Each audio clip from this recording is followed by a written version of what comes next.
நீங்க ஒரு வார்த்தை சொல்லலாம். சொல்லலாம்ல. ஆகையினாலே என்னிடத்திலே சொல்லாம போன உங்களை இனி உம்மை நான் சும்மா விட மாட்டேன். ஐயோ, நீங்க இனி அவனுக்கு வரம் கொடுக்க போக வேண்டாம் ஆண்டவா. ஆண்டவா, உங்க ஏவல் பிள்ளை நந்தி தேவனை வரவழைத்து அழைத்து என்னாச்சு? பைக்கில இருந்து வில்லு பாத்தீங்கன்னா பெட்ரோல் காலியா போயிரும் தெரியுமா? அப்படியா? பிறகு பைக்கில இருந்து வில்லு பார்த்தா பெட்ரோல் காலியா போயிரும். சிவப்பாருக்கும் போய் சொல்ல மாட்டான்னு சொன்ன கதையெல்லாம் இருக்கு. என்ன சொன்னது வீட்டுக்கு போயிட்டாவோ?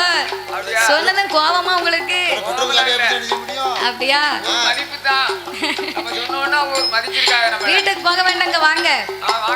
இந்த அசுரனாகப்பட்ட வல்லரக்க ராட்சதன் அரக்கனுக்கு ஆண்டவன் நான் போய் வரம் கொடுக்கலைன்னா நான் எப்படி பார்வதியை கொடுக்க முடியும்? எப்படி முடியும்? உங்கள் ஏவல் பிள்ளை நந்தி தேவனை வரவழைத்து அவனை பூலோகம் சென்று அரக்கனை அவனோடு கைலாசம் வர சொல்லி நீங்க கேட்ட வரத்தை கொடுங்க அப்படின்னு பார்வதி சொல்ல ஆண்டவன் அப்படியே ஆட்டு வண்டி சம்மதித்து நந்தி தேவனை வரவழைத்தார். எப்பா நந்தி, ஏ தொந்தி, எந்திரிச்சு வாயா.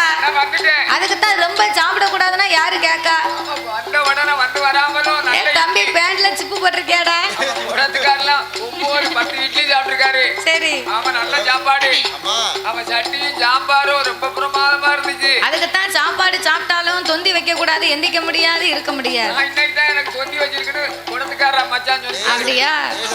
ஏ நந்தி, எந்திரிச்சு வாயா. என்ன வேலை பார்த்துக்கிட்டு இருக்க? ஆருணிய வனத்தில இருக்கக்கூடிய அரக்கனை நான் சொன்னதாக என் கைலாசத்துக்கு அழைத்து வர வேண்டும். ஐயா, அவன் ஒரு பூலோக பிறவி, நான் ஒரு கைலாச பிறவி, என்னால எப்படி அழைத்து வர முடியும்? அதற்கெல்லாம் உனக்கு நான் வரம் தருகிறேன் மகனே என்று 2 பச்சிலை குளிகையவே கையிலே கொடுத்து இதை கொண்டு போய் அரக்கன் வாயிலே போட்டு 2 கடவாயிலும் ஒதுக்க சொல்லு. 3.25 நாளிகையில் அவனுக்கு 2 முறைக்கை வந்து முளைக்கும். உன்னோடு என் கைலாசத்திற்கு வருவான் என்று சொல்லி ஆண்டவனாகிய சிவபெருமான் வழி அனுப்பின வேளையில் இந்த பொன்னான வேளையிலே பாடும் நாமனுக்கு பரிசளிக்க வேண்டும் என்று அன்பும் பண்பும் பாசங்களும் நிறைந்து அப்படியாகவே இருக்கும் போது அந்த நந்தி தேவனாகப்பட்டவர் வரத்தை வாங்கி கொண்டு கைலாசத்தை விட்டு யமேகிரி வருவதத்திலே வந்து தேடி பார்த்து அரக்கனை எங்கேயும் காணல. எங்கேயும் காணாமல் என்ன செய்கின்றார்? தன்னைத்தானே உட்கார்ந்து அழுது புலம்புதாரு.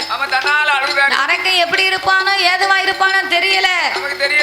கைலாசத்துக்கு அழைத்து போகணும்னா கடவுள் நம்ம மேல சாபத்தை கொடுத்தாலும் கொடுத்து விடுவாரு அப்படின்னு சிவபெருமானுக்கு பயந்து நந்தி தேவன் அரக்கனை காணாமல் அழுது புலம்புகின்றார். இன்னும்